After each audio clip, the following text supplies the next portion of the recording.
mobile order from Monica. It is the new s'mores cold brew. Captain, we have sprung a leak. At first, I thought it was condensation, and then I was like, where is all this water coming from? Y'all, we literally just cleaned these if you were around for the root beer float fiasco of 2 weeks ago. And I got a donut and a sandwich. Do you think there's napkins in there? No. And are there napkins in this car? No, because I used them all. So I'm just gonna smell like coffee until I take this sweater off. And then when we get home, we're gonna have to clean out this cup holder again. You know what? I've never, ever cleaned out that cup holder before the root beer float fiasco. And now it's twice in 2 weeks. Annoying.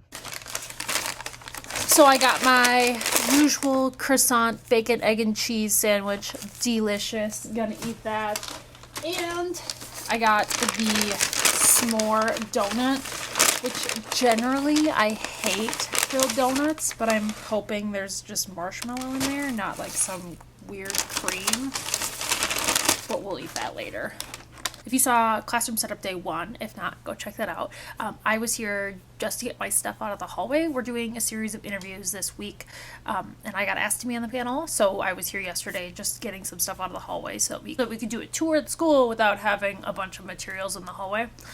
Today, I'm doing a professional development. It's a series of online articles and videos that you have to watch, and then you take a test on it. And then there's a series of video conferences that anyone grades kindergarten through 5th educationally, so like gym teachers don't, but like speech pathologists do. We have to do all of this classwork and then have this meeting. So today, ours is at 9.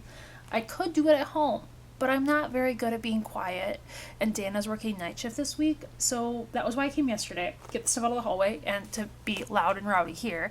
So we're going to do professional development, and then we're going to mess around with my stuff that's in the gym closet, because I never really organize that. I just throw the stuff in there, and I wasn't planning on going to Dunkin' this morning. Normally, I wake up like an hour before I would need to be at these professional developments, but Cheyenne, my cat, was acting like an absolute lunatic at 6 o'clock, so I was well awake, and the s'mores stuff came out today, so I wanted to get the new Dunkin'. Besides the leaking situation, it's really good, but I wish, just like the sprinkles, that I would have gotten no graham crackers, because they're all just chunky floating on the bottom now. I don't like chunky things in my coffee, so it's good. Just next time, I would say no graham cracker. Okay, we're gonna eat. Do this. I'll probably do a little fast forward so you can see some of the stuff that we're working on, and then I'll talk to you guys later. As a reminder, you should have opened up the VCOP 2 resources tab prior to this meeting. Hopefully you've done that.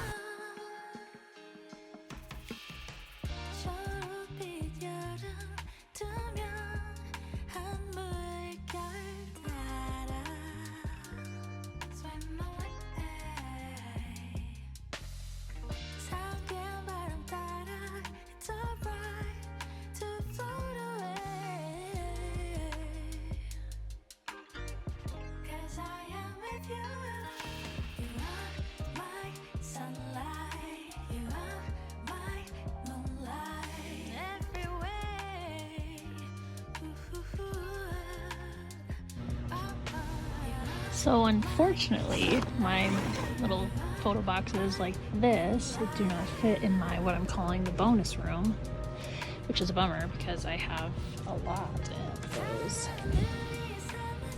I was hoping they would fit in that cabinet, but they don't. Task boxes, I know those will fit in those cabinets, so I'll probably end up taking those. But most of this is all just stuff I use for sensory, or it's empty notebooks, binders. Technically every grade has their own cabinet, but most people don't use it because it's just so inconvenient to come up here. There's all these quiet classes or lunch happening, and you don't want to be digging in a cabinet with a bunch of kids watching. I'll take all these to my other room though. So I'm working on getting out of this one so that the PTO can have 2. I even peeled off the old sticker. This one, I already put some of their stuff back in there. What I want to do is have like all of these in a cabinet together, and then all of my filler material like this in a cabinet, so that I just have 2 and not, I had 3, and technically I had 3.5. I was borrowing a little bit of kindergarten, but I'm out of there too. Seriously though, like nobody uses their cabinets. It's also funny because some of the stuff is in here because I had a kid that could not handle the I Spy book and I had to hide it, and that was probably 2 years ago, and now we are uncovering our hidden I Spy book and we can put that back. And these, you can put them together to make a path. Perfect for my sensory room. I had a kid that thought foam was really fun to bite, so that became a no. So yay, you can pop those out of here. Organization land. It's going. This is looking so much better, but I know that if I adjust that shelf down, I can make the rest of them go sideways and I can get a couple more in, so I just have to recruit some help from my darling janitor. So up here we have seasonal books, some random things like this technically would get a bin if I had more things that fit into the category, but I don't. A gallon Ziploc baggie, they are my friend. Here we have all of the loose filler for my sensory bin. So like shiny eggs from Hobby Lobby. This is vase filler from Dollar Tree. Easter stuff, fluff. You know, there's just a whole selection. And then the Halloween books are a bit bigger. Technically, everything in this bottom cabinet you're gonna see should have that label. I just didn't get around to doing it all, and I'll just do it as the year goes on. And then this would be all of the filler. Most of it has the old label from 3 years ago, yes, because I've never bothered to change it. Last year I started with one and then just never got around to it. Maybe this is the year. I will probably do an in-depth tour of my sensory materials when I do my very first sensory bin of the year, but not now. And then this cabinet will be beautiful when my janitor is done with his lunch break. He said he would. He is definitely gonna get a breakfast sandwich the next time I come in. Gotta treat your maintenance staff, friends. This is all just empty binders and folders. This is the 100th day. The Christmas books are right there, but the entire back section is nothing but LLI books, which could go down in my bonus room. I'm just not bothering now because I don't actually have anything to go in there. This is used for a water sensory activity. I am a bin lady and I am not afraid to admit it. Here we have my table of empty bins. Moving on. This section right here, I think I won't need anymore. These 2 bins were stuff that the paras would use. They're getting a cabinet in that new room. Here, this is like outdoor games for recess. I don't want my stuff with the rest of the recess stuff. I'm thinking I'm gonna put this shelf in my new room. I can put my tasks on this since they won't fit in the cabinets, unfortunately. And a lot of these, I think this will fit in those cabinets. So I'll move all of my symbols down there because right now I'm not really using any of these.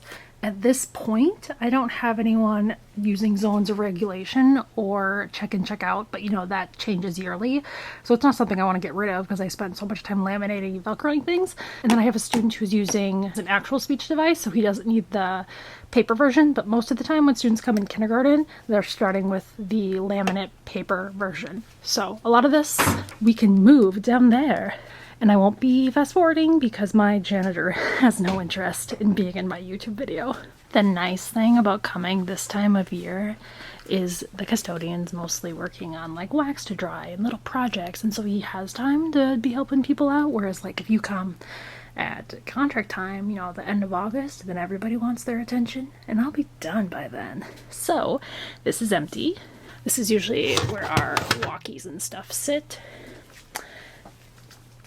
I'm thinking I'm gonna bring the paint trays like that up here. And I have lots and lots of craft materials because I do at least 1 art project a week with the News to You curriculum.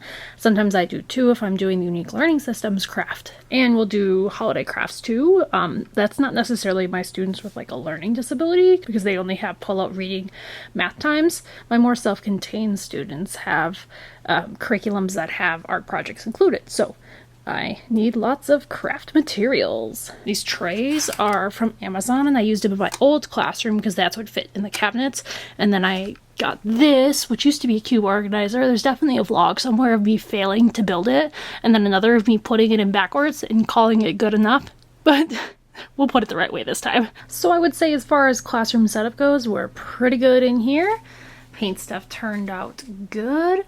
Again, this year I've got a pretty good crew of kids coming in, but you could always cover that with a curtain or some fabric to take away any sort of temptation. I still have this table with my randomness and my empty bins, and that's something I'll keep around for a while until the beginning of school gets closer.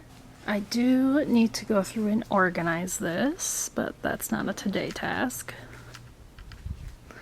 This is usually how my bins are set up back here, and then these I'll need to just change around depending on what I'm doing.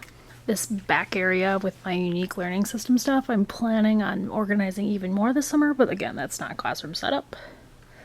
Here we've got a walker, a beanbag. The heater area is clean and clear. These, it's just a bunch of adaptive stuff that a student uses, but I've been meaning to make labels for that for the longest time, and we'll actually do that someday. Setup wise, this room is basically done. So this is everything I've brought from either the cabinet in the gym or random things that have been in my room.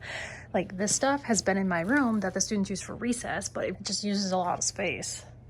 Now I have these cabinets, however, they're kind of inconveniently depth-wise, I guess you could say. My paras will have a cabinet too, so like they'll just have a cabinet that they can keep their random stuff into. And then the treadmill is in here. It's a self-propelled treadmill. I didn't actually buy it. It was given to me by the previous guidance counselor, and it kind of just got gifted. I didn't use it very often, but it's perfect in a sensory room. So yes, I'm gonna put this stuff away. I did bring this in. This is from my other room above that cabinet. For now, this is how we're gonna leave it. So there's the tasks. The nice thing is it wasn't a 4 cube, now it's in a 6, and I have more of those bins in the classroom and in my basement, so I can just make some more activities for my students. This is a swing. This is all bulletin board or gift wrapper, that sort of stuff. So that'll just go up on top of these cabinets. These three are sitting here because I want to put a label on them before I stick them up there. But yes, we'll call this good. Next time I'm here, the swing will probably be set up in here. That's nice. It's a stand. And voila! Yay! Love my janitor. I said this in my first teacher advice video, but seriously, the lunch lady, the janitor, the school secretary are your BFFs. Okay, we are gonna call this an end to classroom setup day 2. We'll call it an end to classroom setup in general because we have everything set up how it should be. If kids arrive tomorrow, we'd be fine, we'd be dandy. I'm gonna have more specific videos coming out, so labeling things, sensory bins, fixing up my sensory space a little bit. I need to fix up my unique learning systems stuff, but classroom setup wise, this era is coming to a close until next year. So I'll see you guys in my next video. Thanks for watching.